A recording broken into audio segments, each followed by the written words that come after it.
नमस्कार दोस्तों, स्वागत है आपका हमारे चैनल पर। आज हम एक बहुत ही जरूरी और गंभीर मुद्दे पर बात करने वाले हैं जो हाल के दिनों में भारत में बहुत तेजी से बढ़ रहा है, और वो है instant loan approval fraud apps. आपने शायद नोटिस किया होगा कि कई स्मार्टफोन एप्स जो लोन के लिए तुरंत अप्रूवल का वादा करते हैं, इन दिनों बहुत लोकप्रिय हो गए हैं। लेकिन क्या ये एप्स वाकई सुरक्षित हैं?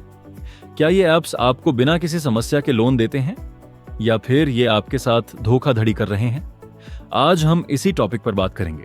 आइए पहले जानते हैं कि ये एप्स कैसे काम करती हैं। जब भी आप इन एप्स को डाउनलोड करते हैं तो सबसे पहले आपको एक छोटी सी लोन की राशि दी जाती है, जैसे 1,000 रुपए या 2,000 रुपए।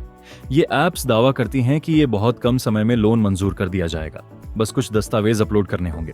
ज्यादातर मामलों में आपको दस्तावेज देने के बाद कुछ समय में ही पैसा आपके अकाउंट में दिखने लगता है, लेकिन असल में यह एक ट्रैप होता है।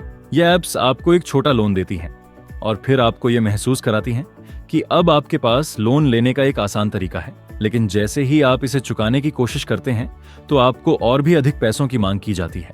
कुछ मामलों में जब आप पैसा नहीं दे पाते तो ये एप्स आपके व्यक्तिगत डेटा को सार्वजनिक करने की धमकी देती है। अब सवाल ये है कि ये एप्स धोखाधड़ी कैसे करती हैं। सबसे पहले ये एप्स आपको फर्जी दस्तावेज के नाम पर ज्यादा पैसे देने का दबाव डालती हैं। इसके बाद जब आप लोन चुकता नहीं कर पाते तो ये आपकी निजी जानकारी को सोशल मीडिया पर पब्लिश करने की धमकी देती है।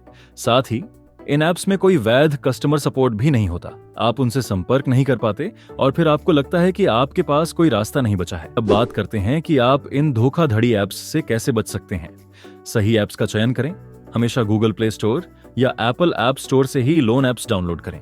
यदि कोई ऐप बाहर से डाउनलोड करने के लिए कहता है तो वह धोखाधड़ी का हिस्सा हो सकता है। अपनी व्यक्तिगत जानकारी को कभी भी बिना जांचे परखे शेयर ना करें।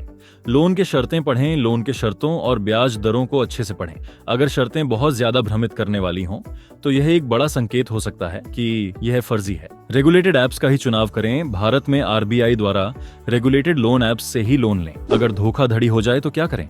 अगर आपको लगता है कि आपने धोखाधड़ी एप्स का शिकार हो गए हैं तो क्या करना चाहिए?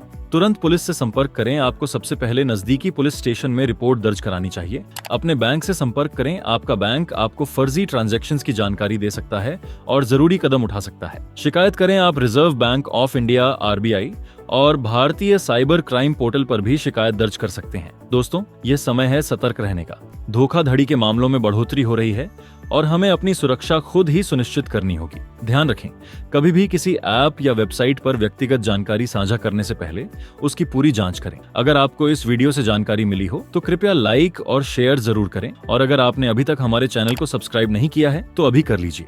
इस तरह की और जानकारियों के लिए हमारे साथ बने रहें।